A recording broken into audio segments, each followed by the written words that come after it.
Welcome to the Highly Evolved Male Summit. I'm your host, Ethan Nukulta, and today we have Scot Chrisman, a professional skier turned entrepreneur who runs a coaching, media, and personal development empire. He works with top athletes such as former NFL players and has interviewed Olympic gold medalists to use their fame and voices for good. He hosts a #1 sports podcast on iTunes, has spoken on stage next to Jay Abraham and Alex Charfen, and is launching his first book, YOLO. Scott has also been featured on the Good Men Project and Thrive Global. Welcome to the show. Thank you so much for having me, man. I am super excited to speak with you today and tell the audience a little bit more about my story and how I've gotten to where I'm at now. Excellent. I really appreciate you being here and divulging everything that you will be. So thank you for being here. Talking about that,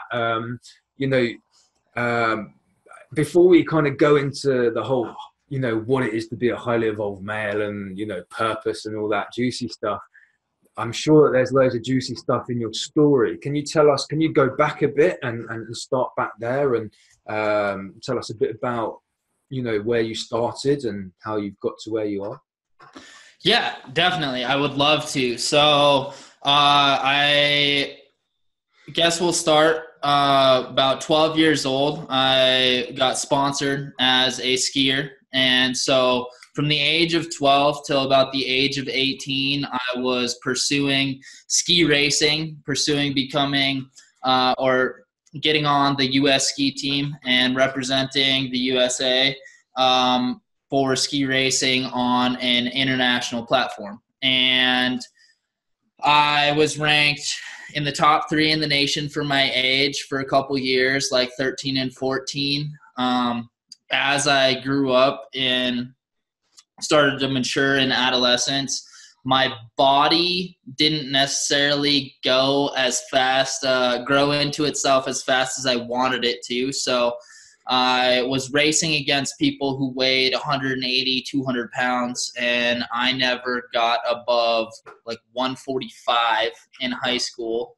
And most of the time I was around 130. And that mass difference on the hill in ski racing makes a big difference. The mass helps you overcome the friction of the skis and just helps you build momentum and carry that momentum over the rolling hills. As things flatten out, that mass helps you carry the speed. So I started to move back a little bit in the pack and in the rankings, and it was really hard for me because I had an attachment to the identity of becoming a professional skier and representing the U.S. on a world stage. And so I went from feeling really good, really confident about my direction to kind of starting to hate and loathe myself because my body wasn't representing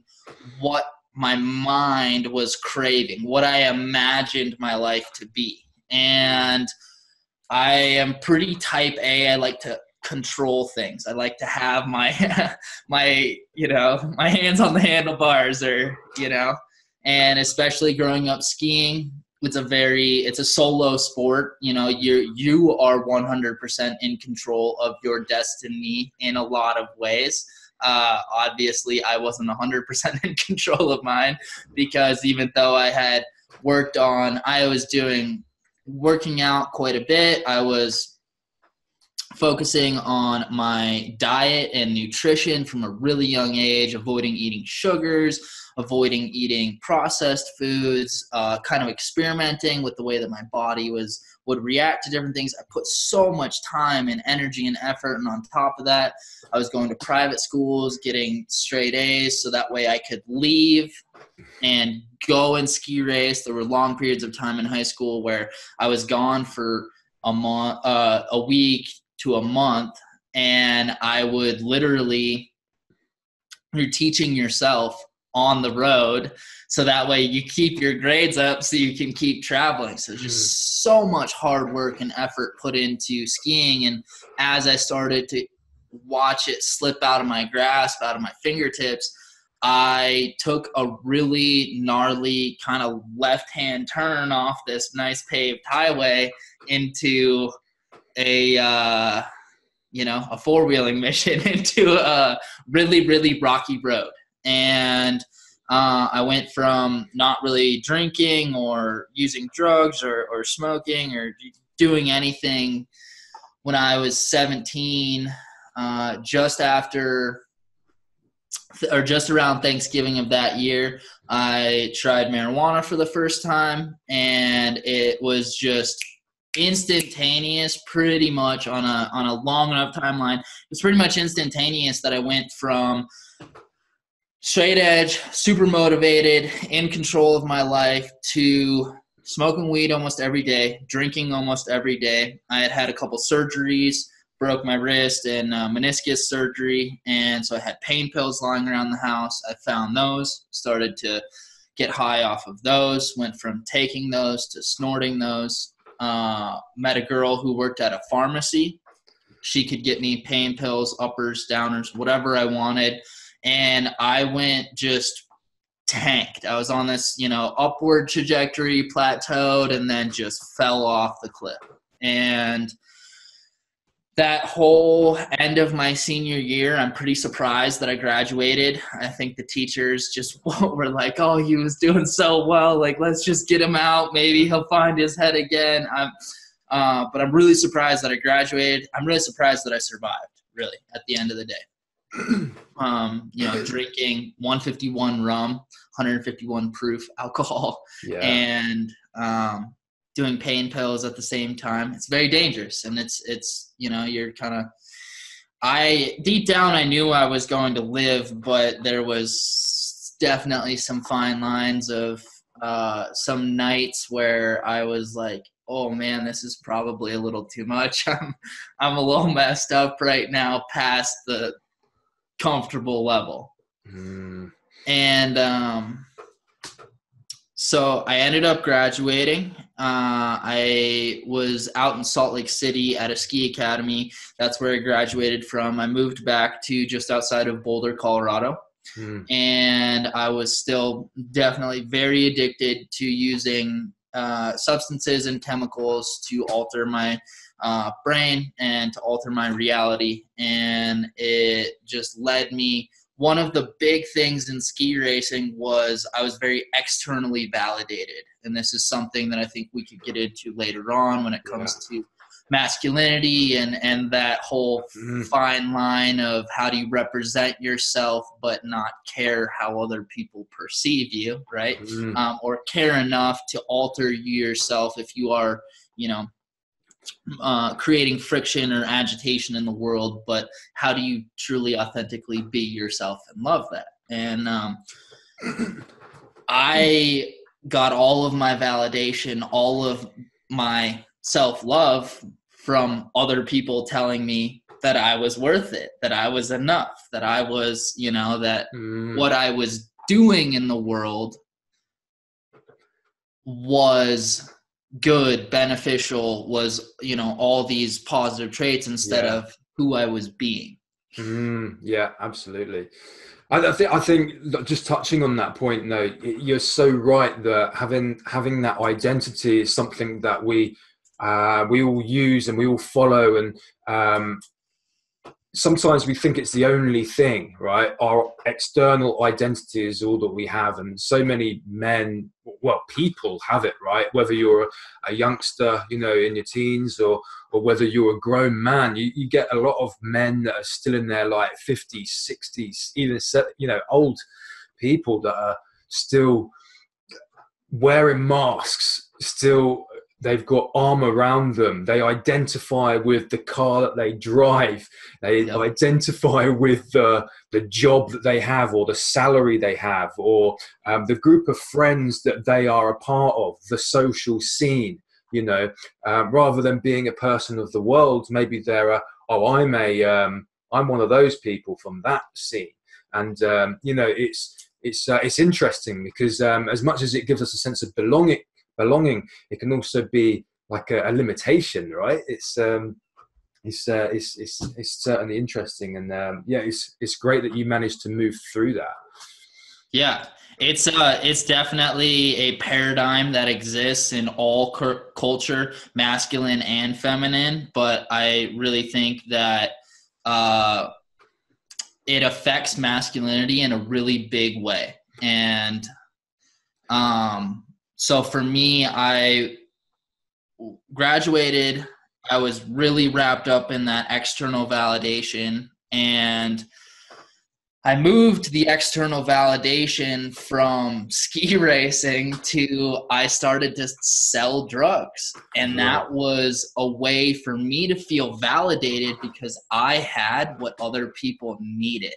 Yes. And it's pretty crazy. Like, I don't know how consciously aware of it I was when I was going through it.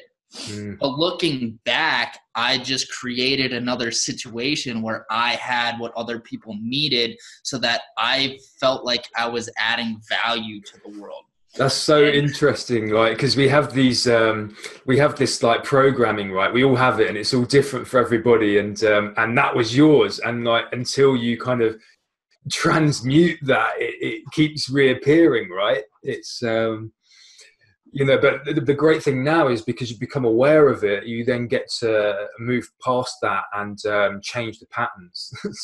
Yeah, totally. And move through it and watch myself, because I still find myself every once in a while craving that external validation or thinking that, oh, my self-worth is predicated on what other people think of me.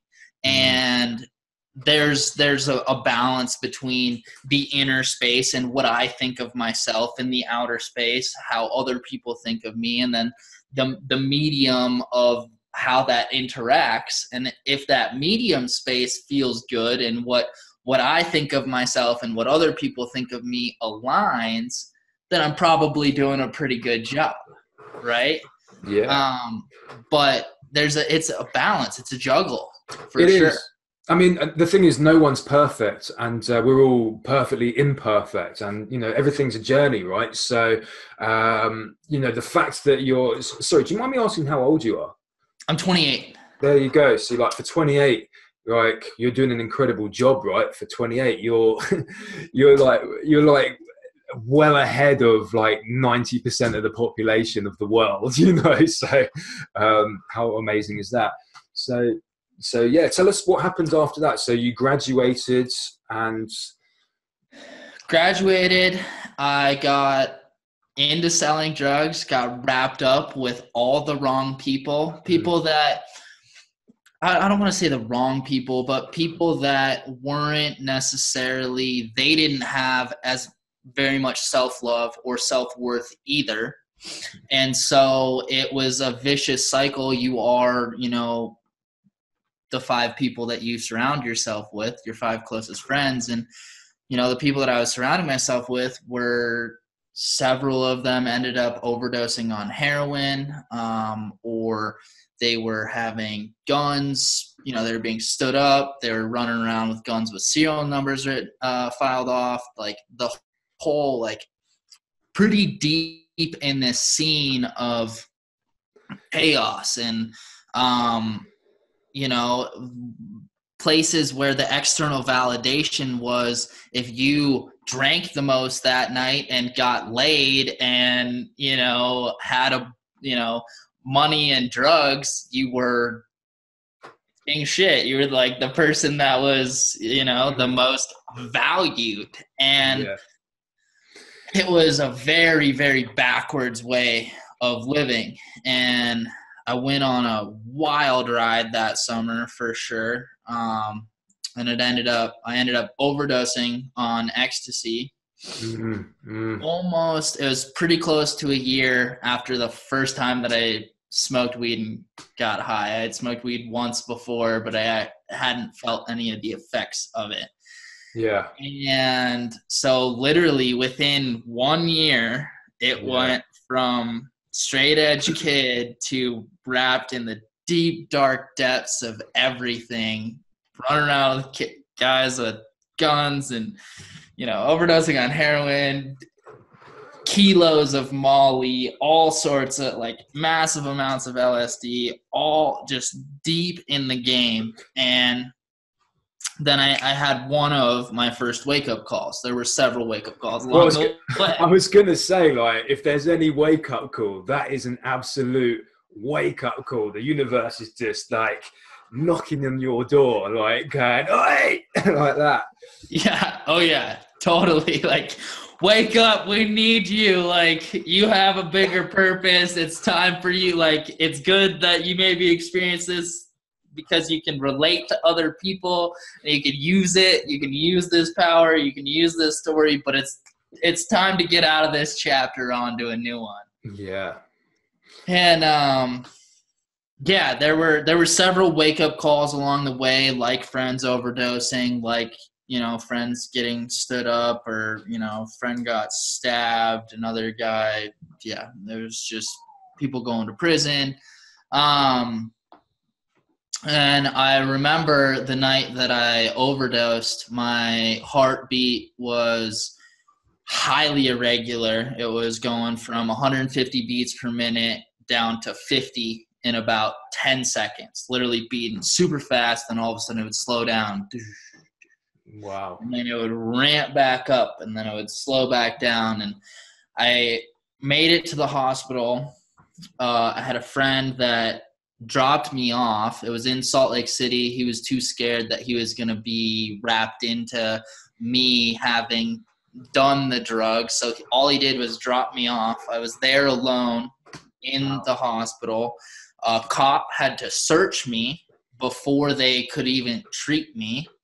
So I was just kind of blown away by the cops needing to search me before they would give me any treatment. It was like my life was not highly valued at that point.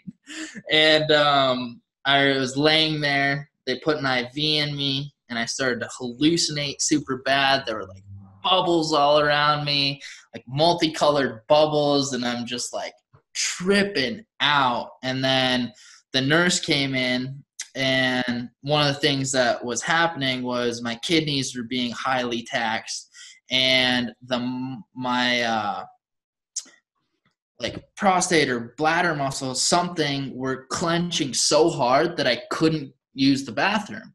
And because I couldn't use the bathroom, I couldn't get the toxins out of me. Yeah. And before I could actually finally use the bathroom, the nurse came in, you know, was in and out, and I was just, you know, all over the place. And she was in, and I was getting pretty concerned at that point because I was, you know, watching my heartbeat. And I remember looking at her, and I have a very good relationship with my parents, and I feel very lucky for that, because that's something that a lot of people don't have. I remember looking at her and saying, am I going to see my parents again? And she just kind of like looked at me, said she didn't know, and walked out.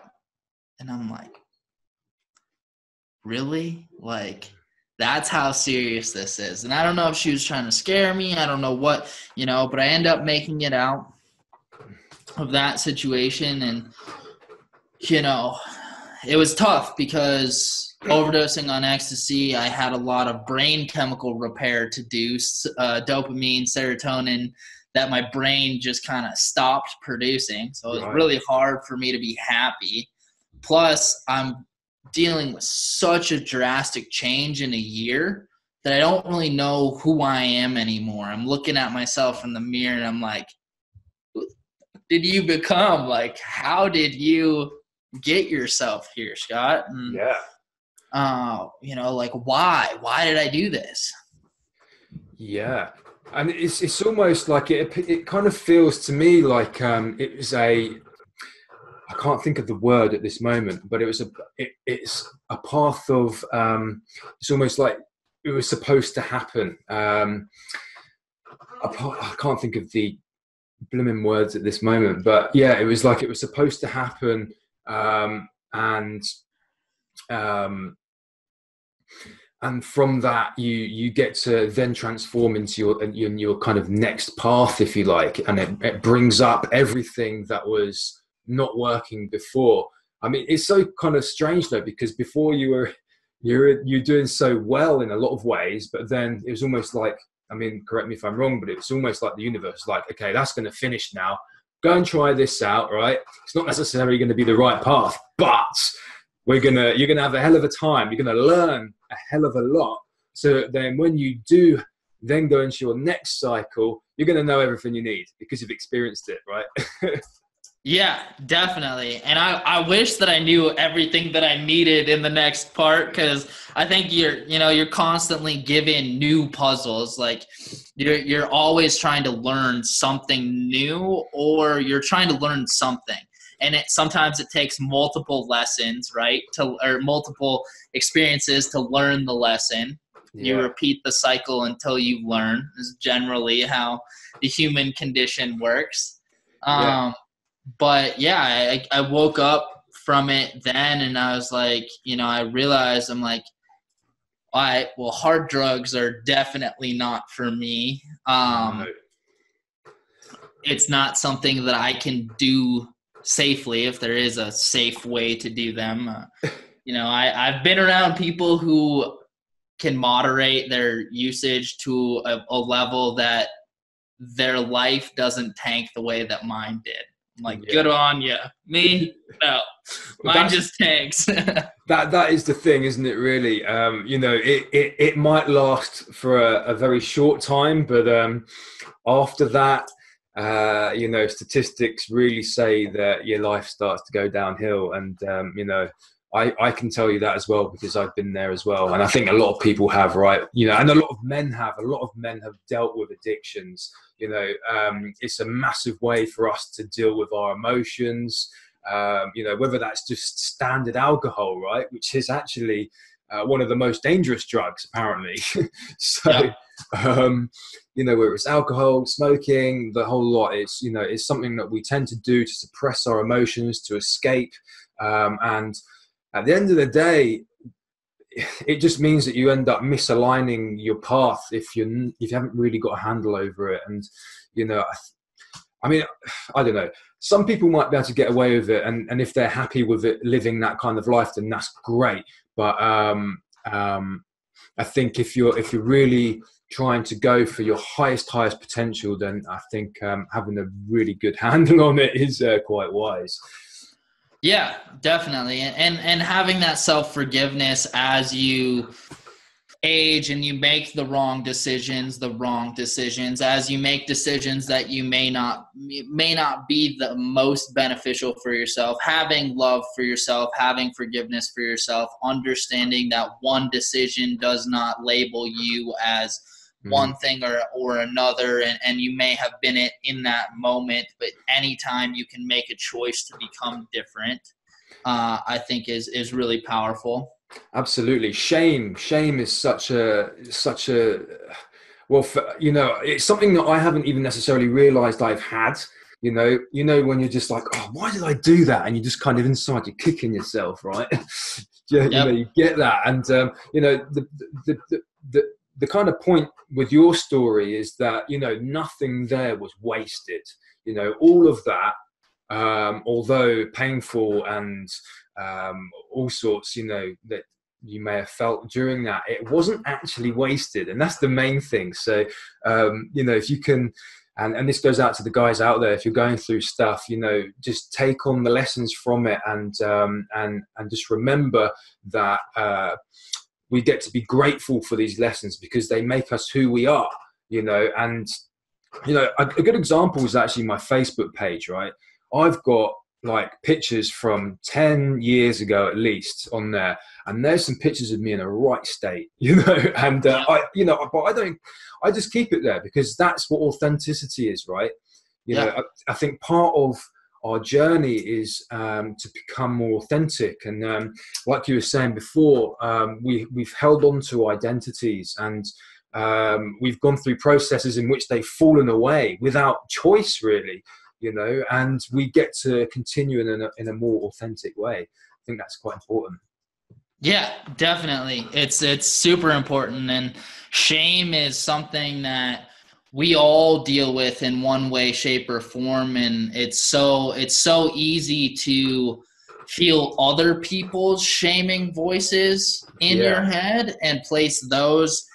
You take their energy, you place it in your head, and then all of a sudden you're talking to yourself in the same way, and you're choosing to embody a negative emotion because of what other people say, and vice versa. It's really easy for you to watch. It's been really easy for me to watch my imagination, my vision for my life, and be like this, and I imagine that my life is going to go in that exact way, and then when it doesn't, I start shaming myself because I think that I have ultimate control. And it's just not the truth. No.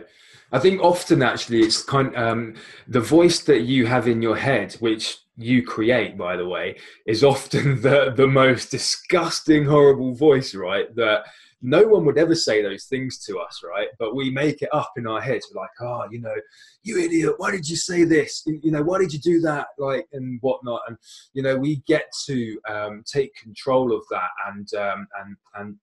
and realize that that's just part of our programming. So the quicker that we can shift out of that negative patter, the easier it will be to change the course or direction of our day or life or whatever it is. Shift that energy. Definitely, 100%. And that was something that I dealt with a lot after overdosing. So I stayed away from hard drugs for quite a long time after that.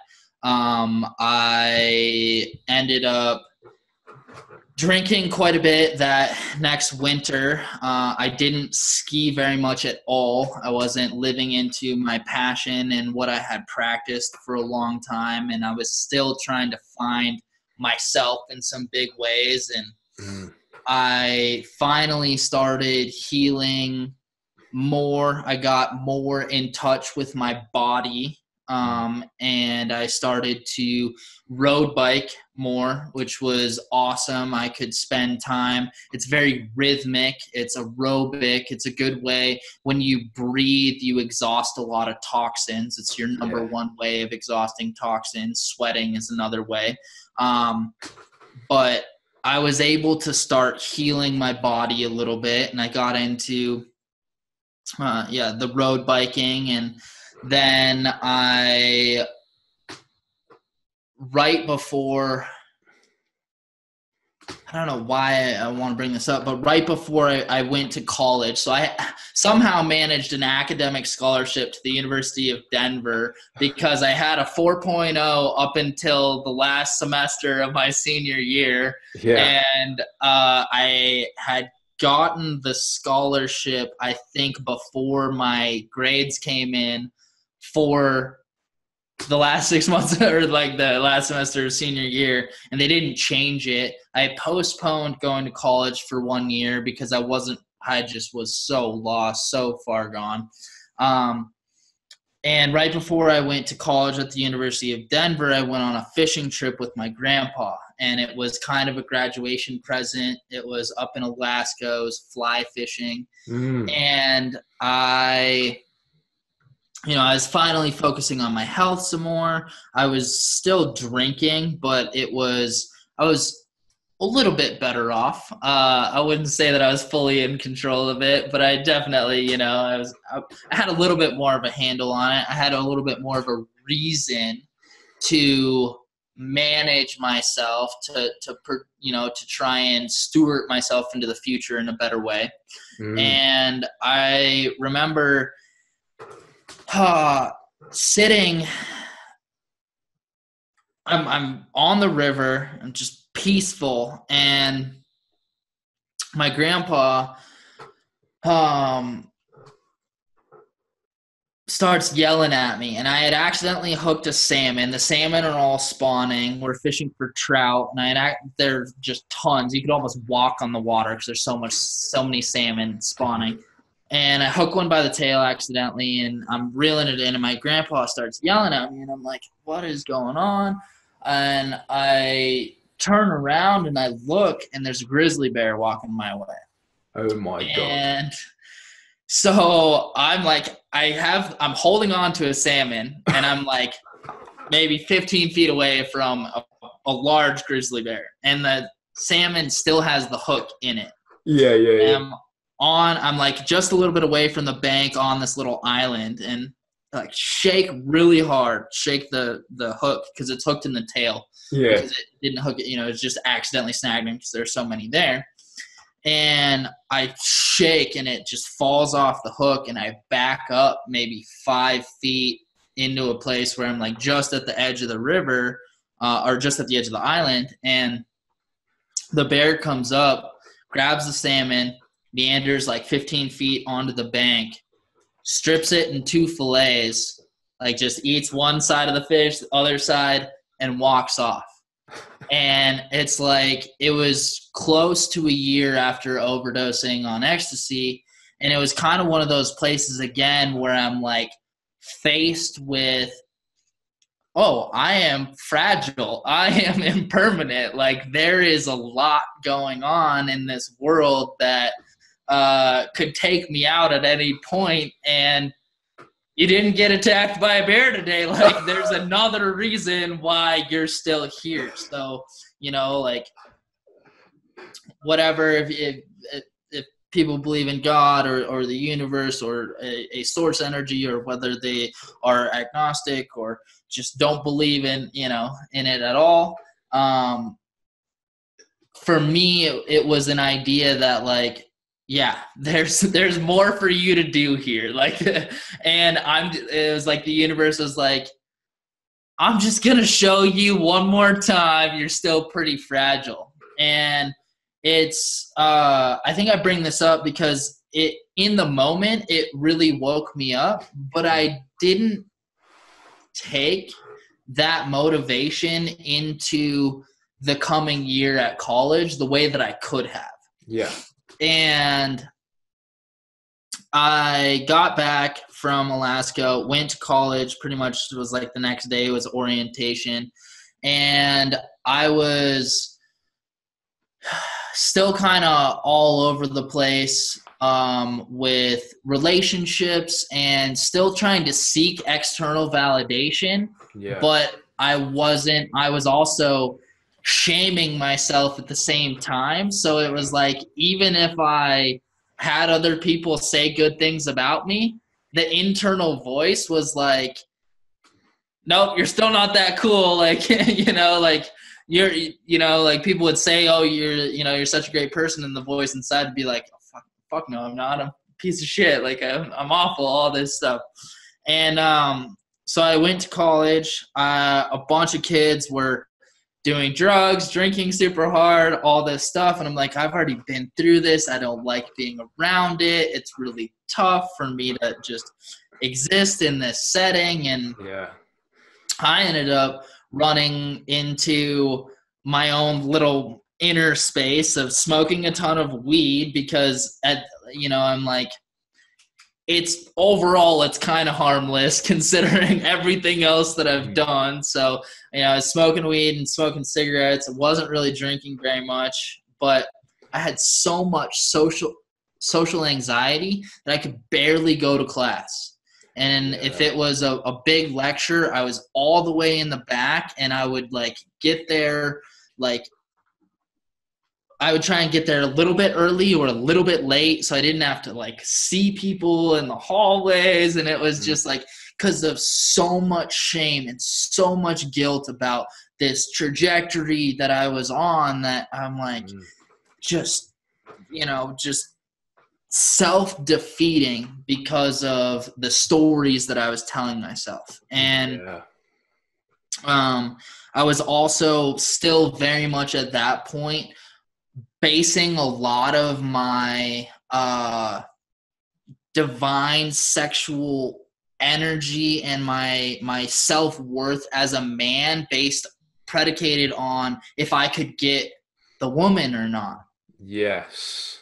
And in college, because I had so much nervousness, lack of confidence, shame, and guilt, it was like I would know that deep down inside, I really had something to offer. I had this pure heart to offer women, but I could never get it out and make that bridge. And so it was like, it was just this really kind of awkward maze of emotions where I'm like pinning who I am versus what I want, and sitting on, the wrong side of the results divide of like not ever being able to accomplish being a good boyfriend or even, getting the girl or any of that. And I was really seeking all this like validation while I'm talking shit on myself. And so it's just this really self-defeating time in my life. I totally relate. I think a lot of men will.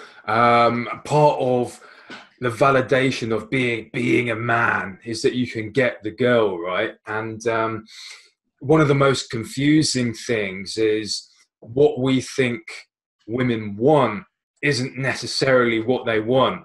But then even when you see the guy that is like what you think they want gets a girl, that will either last or it won't. It's going to go either way. But a lot of the time it's not going to work anyway properly. There's still kind of problems there, which is essentially the kind of man tends to be kind of dominating, or it's kind of in that like I have to win, I'm like a macho man type thing. And guys like us, at least, at least speaking for myself, I come from a different place. Like I'm more heart-centered, I would say. Not to say that they're not, but like, I'm not your average type of bloke, and the masks that I've put on, which was like the heavy metal vocalist, is like, you got your shaved head or your long hair and your beard or whatever, right? And you're fucking having it like that, right? It's pure anger, angst, that kind of like destroyer kind of energy. And, that's not actually who I am, but that was the mask, right? But underneath that is actually the authentic self. And once we can step into that authentic self, we start being able to speak our truth. And that's where our power really lies, right? And, I think, it's a rite of passage, right? All guys go through this when they're like trying to kind of like talk to the girl, or, they're either overconfident or they're kind of underconfident. I don't know. It's just, it's very interesting to watch it and whatnot. And I'm just so glad I'm not there now. I know that I still need to improve. Well, actually I don't. I've got a girlfriend and I've had a girlfriend for 5 years, but if I was on the market again, like, there'd still be work to do. But it's a total rite of passage for guys you're talking about there. Yeah, totally. And it was something that I believed, especially growing up in sports and having these male mentors that coached me, that kind of like NLP'd my neuro-linguistic programming to program this idea that my divine masculine energy was predicated on having sex and getting laid, and that I deep down I knew that wasn't how I wanted it to be. I've always been kind of a hopeless romantic, like been the kind of person where I'm like, oh, I just want to find my princess and we're gonna have a like live happily ever after, and that's also something that's been NLP'd into my brain through watching Disney movies. And this idea that like you go on your hero's journey and your hero's quest, and then you find the woman and there some trials and tribulations, and then you get married and then it's happily ever after, which is not the case either. Not that I've been married, but I do know that most successful marriages deal with conflict often. It's just how you deal with conflict and how you communicate and how you negotiate terms so that everyone wins. Yeah, absolutely. I think quite often as well in relationships, at least from my experience, and it's not all the time, but being in the actual, proper relationship, I found that you catalyze each other to make big change, you know. And for me, at least, I can only speak for myself, but those are the biggest changes I've made in my entire life because of that relationship, you know. So yeah, you're totally right. And conflict isn't a bad thing either, though. I find, you know, you think it is at the moment because it's like, oh, this stuff's coming up and I'm getting emotional, or like, you know, you have to deal with all that. But actually, what happens in the end is, you know, usually some sort of transformation or breakthrough, or, you know, it's interesting stuff. I think that actually happens in you know, just in life generally, right? And that's kind of what you're talking about, you know, going through those tough times and coming out the other side. Yeah, 100%, definitely. So we'll dive back into my story real quick with I was not fitting in college, and I was seeking all this external validation and just super socially anxious.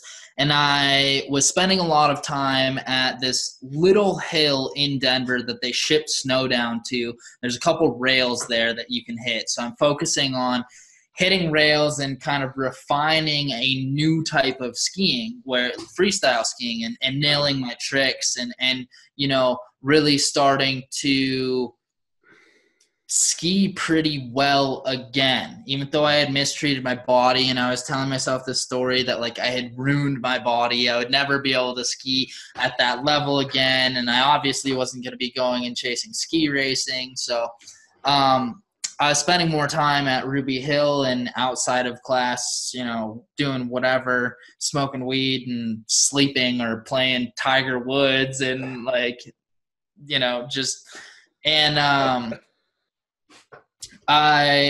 so the summer after my freshman year, I ended up working for the Forest Service for up in Skykomish, Washington, and that got me integrated with nature.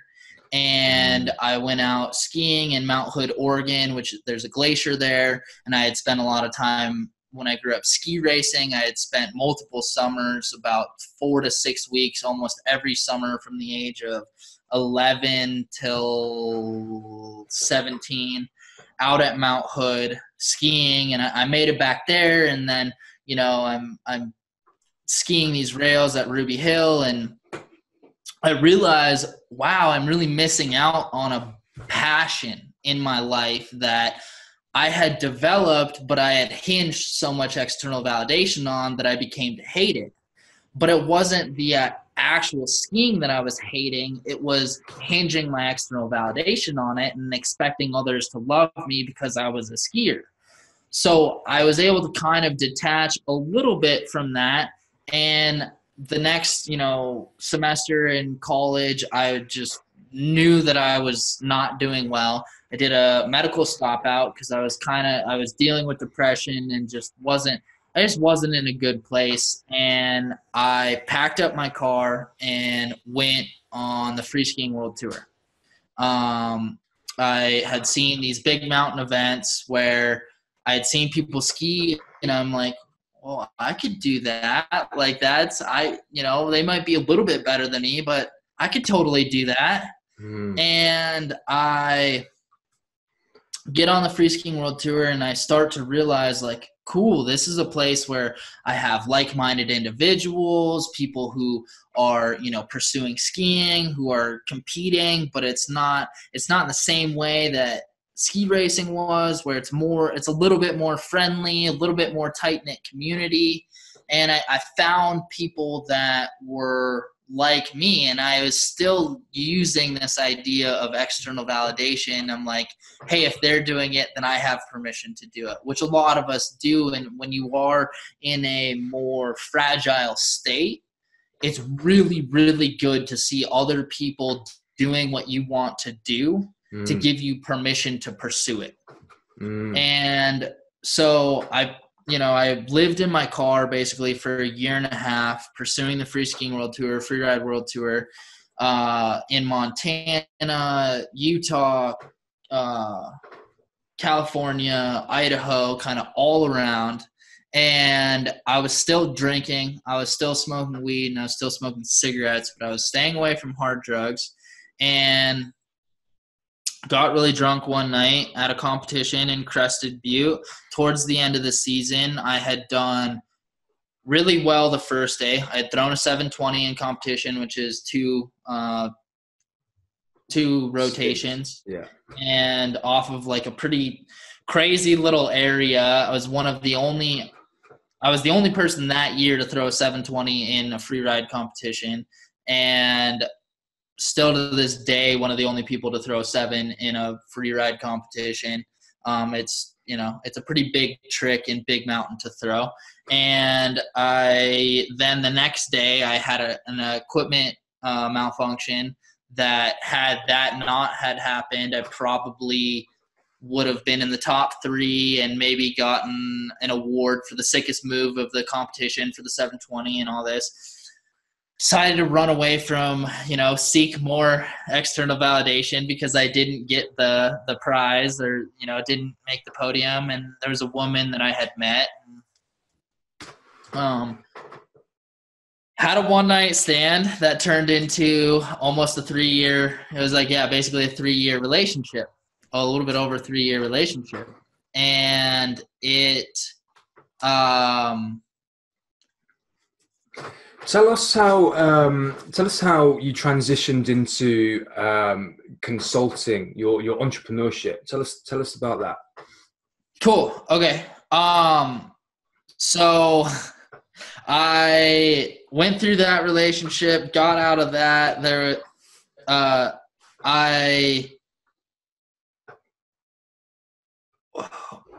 was a point in my life where I started to trend back downhill towards drug addiction, towards I was just getting really, really angry with where my life was going, and I was becoming a pretty shitty person.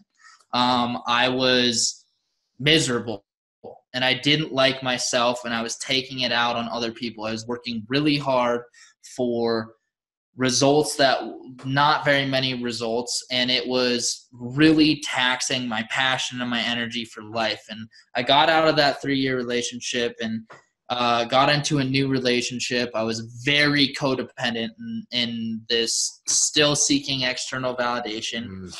I was having a pretty good season. I ended up breaking my back. Wow. I launched off a jump, landed, went head over heels, smacked a tree going like 30 or 40 miles an hour, broke my back, and I remember sitting underneath that tree back in this feeling of like you just got spared again. The crazy thing about that accident is my helmet was not on my head. It was in my backpack where I hit the tree, which probably saved me from a lot worse. So I hit the tree. I am lying underneath the tree, and I'm like, wow, you just got spared again. But I finally made this huge realization of like, you want all these eyes on you just to have their eyes on you. It's okay to have all these eyes on you if you use it for good, if you use it for something else. Yeah. A month and a half later, one of my best friends died, and in a speed flying accident. And I was supposed to go learn how to speed fly from him. And speed flying is high speed paragliding. It's not the speed wing, or not the wingsuit that you see where like the squirrel suit, but it's just a very mini parachute, and you can ski or you can do it. You can just run off a mountainside if it's steep enough and fly. And he passed away, and I was supposed to go learn from him 2 weeks after he passed away. Yeah. And it was on the schedule. And so I just miserable, depressed. I had not been drinking that season up until when I broke my back. When I broke my back, I had some alcohol again, and that led me back into using and abusing alcohol. And then I ended up at a music festival with my girlfriend at the time. I did some drugs there for the first time in almost 7 years, and it really just threw off everything for me. I got severely depressed to the point where I was suicidal. I was just I wasn't getting what I needed out of the relationship. She was young, very focused on herself, was not able to reciprocate in any way, shape, or form. So I was just pouring and pouring and pouring, and eventually my cup was empty and I was still trying to pour. And then we broke up, and the situation in which we broke up, I got really angry, and I ended up basically just getting so angry. I like yelled at her, yelled at some of her friends. There was a pair of skis that she had left at my house that had fallen over multiple times. I threw them out in the driveway. I threw a bunch of her shit out in the driveway. And it was just like one of the lower points in my life. One of the places where I look back and I was like, wow, I'm really glad I'm not that person anymore.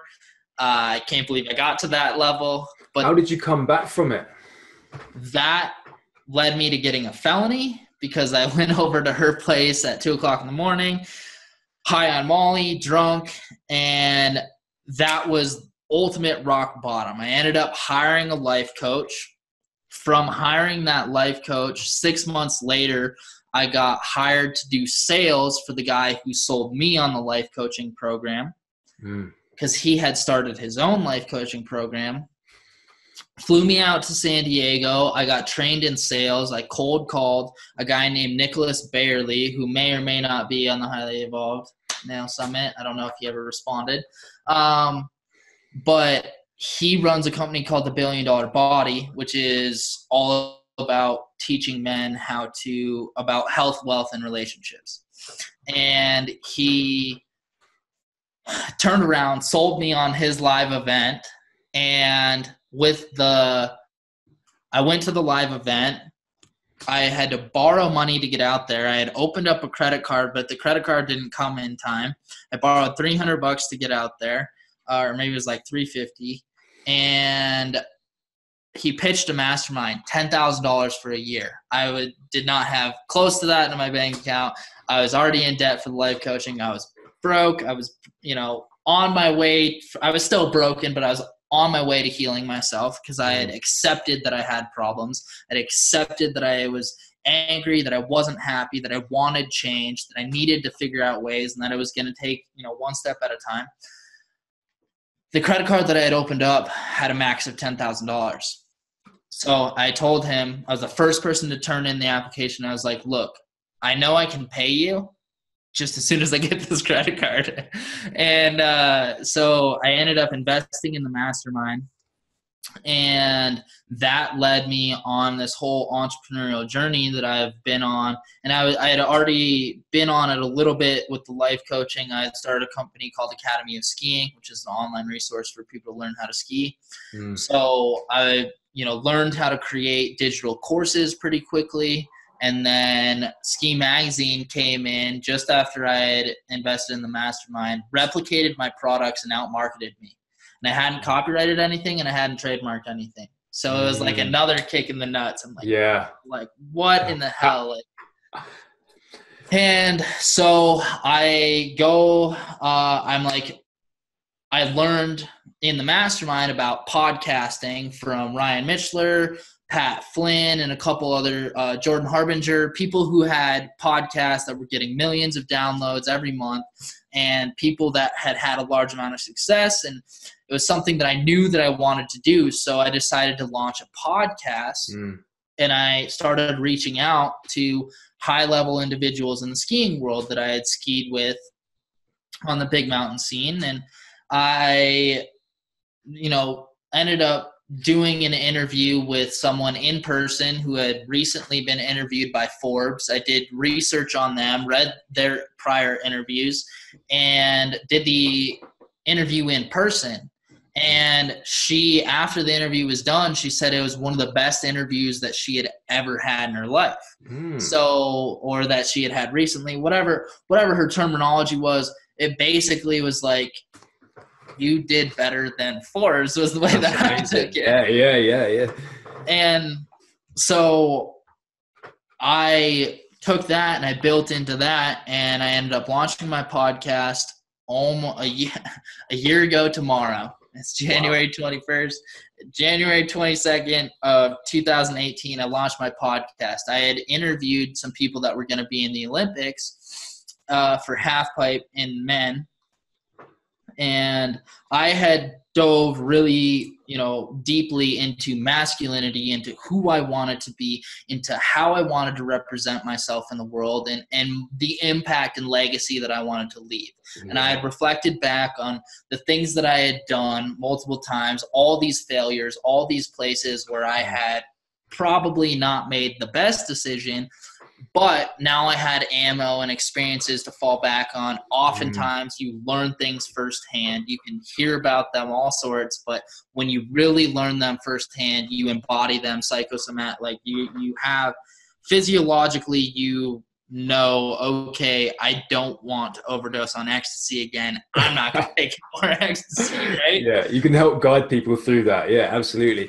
And the great thing is we've got this thing called the internet as well, right? So, you can be nearly dying in a hospital bed at one point, and then you can come back and, okay, you might not have your job or something, but you can use the internet nowadays, which is amazing. It's an amazing resource we now have to be able to become entrepreneurs or create podcasts, or we can market now, which is an amazing way, because it means that we can become sovereign, give up our jobs, right, and actually pursue our dreams and live a life of purpose. And it looks like you're doing that.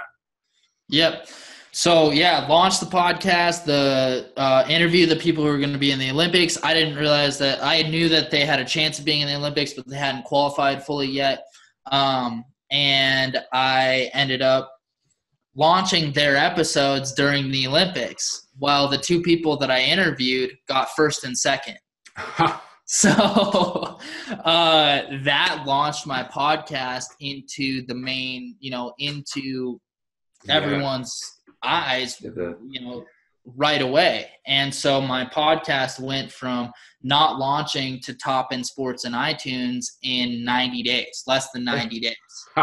And so I'm sitting there, I'm like, wow, like a year and a half after getting charged with a felony, after doing a ton of intense personal work, working on myself, becoming a better person, all of a sudden I'm able to really start seeing that I have changed as a person, and that it's okay to see success and value myself from it, but because I put in the hard work and because the internal game matched the external. Exactly. You took the steps and you put the hard work in, and the universe provided. Exactly. And so people started asking me, how did you get in touch with these types of people? How did you launch a podcast? How did you start, creating courses? How did you start to leverage, I have an Instagram account that has like 16,000 followers, another account that has almost 9, Academy in Skiing, or maybe 8. Which I haven't posted on in a while, actually. And I realized that I had done a lot of experiential learning that taught me so much about the world and allowed me to become an expert in fields that people started to want to ask me about. Yeah. And so I created a podcast launch course. I kept putting myself out on the internet, and I kept networking. I went to different networking events, and I started to realize that I had information that people wanted. Yeah. And so, this has been a really long-winded answer to how did you get into consulting, is I started as an entrepreneur. I went out, cut my teeth on the entrepreneurial journey. I treaded water, walked through all the quicksand in the world, and then finally started to see some success. And I leveraged that success to build a personal brand and to start speaking on stages and to get myself to a point where I realized that my story, through thick and thin, had power throughout the whole thing. And one thing that you said at the beginning was gratitude. Yeah. That there was a way to find gratitude for the things that happened. And that was one of the things that I focused on when I broke my back, when I lost my best friend, and when I got a felony. something inside me said, I'm going to figure out a way to become grateful for all of this. I am going to, bottom line, I'm going to create reasons to become grateful for all of this. And it was very uncomfortable because as a man, my felony was a felony trespassing charge with a domestic violence kicker.